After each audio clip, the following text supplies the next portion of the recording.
When you watch a movie in BC, you'll see a rating to warn you about the content. But there used to be more strict and sometimes odd rules for films shown in our province. In the early 1900s, one man decided what all British Columbians could see at the theatre.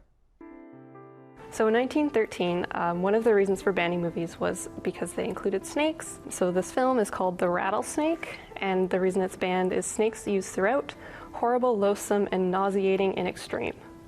Because it was just one person, and this one person did not like snakes, there were no snakes films shown in British Columbia for a few years. So in 1913, the BC government introduced a new law called the Moving Pictures Act, which established the position of Censor of Moving Pictures. What was restricted was definitely reflective of societal values at the time.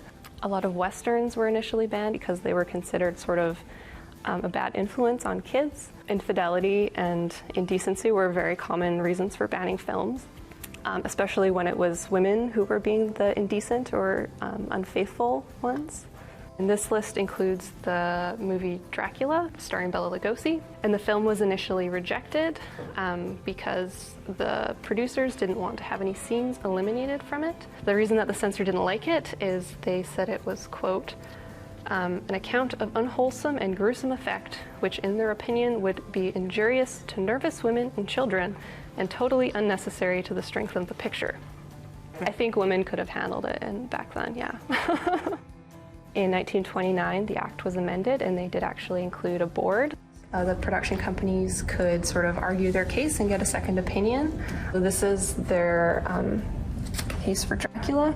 Eventually they agreed that they would cut one scene that showed a vampire woman sucking baby's blood. These records really show a very clear summary over time of sort of how the morals of British Columbians were kind of evolving over decades. This Week in History, brought to you by the Royal BC Museum, bringing British Columbia's stories together.